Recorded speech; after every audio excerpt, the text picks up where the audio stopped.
సమాజానికి ఇంత తిండి పెట్టాలనుకున్న పాపానికి 2 తెలుగు రాష్ట్రాలలో ఉన్న రైతులని టార్చర్ పెట్టి నరకం చూపిస్తున్నారు. ఇంత యూరియా కోసమని పొద్దున 4 గంటలకి లేచొచ్చి లైన్ల నిలబడలేక ఎండకి వానకి ఉండలేక చొప్పులు లైన్ల పెట్టి ఇంత నీడెత్తుక్కొని ఆడ ఊసోని పిల్లలు స్కూలుకు పోయినరా వచ్చిండ్రా తిన్నరా మరి పొలం కాడ కాపలా పరిస్థితి ఏంది అని నెత్తి నిండా ఇన్ని పరేషాన్లు పెట్టుకొని ఎదురు చూస్తున్న రైతులని ఒక ఆఫీసర్ వచ్చి చేతులకెళ్ళి ఆధార్ కార్డులు గుంజుకొని రోడ్డు మీద కిసురు కొడతాడు.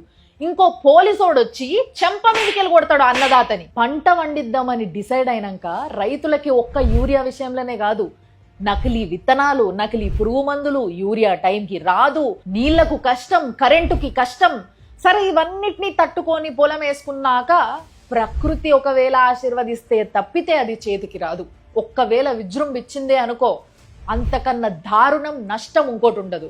నష్టపరిహారం అని చెప్పి టీవీలల్లో పేపర్లల్లో పెద్ద పెద్ద ప్రకటనలు వస్తే గానీ ఆ నష్టపరిహారం రైతు అకౌంట్లకి రావాలంటే ఆ రైతుకి మనవాళ్ళు వస్తారు. ఒకవేళ ప్రకృతి సహకరించి పంట వండించిండ్రే అనుకుందాం, అప్పుడు గిట్టుబాటు ధర రాదు. ప్రతిసారి వీళ్ళకి జరిగేది అన్యాయమే. కానీ ఒక్కసారి ఆలోచించండి, ఒక్క 3 నెలలు నేను ఇంకా పంట వండియదలుచుకోలేదు, నా వల్ల కాదు అని రైతు అనుకుంటే ఒక్కొక్కడికి ఎక్కడెక్కడ కాలాలో అక్కడక్కడ కాలుతుంది. కడుపుకి ఇంత తిండి పెడతా అనుకున్నందుకు ఇంత కష్టం చూడుండ్రి మన దగ్గర.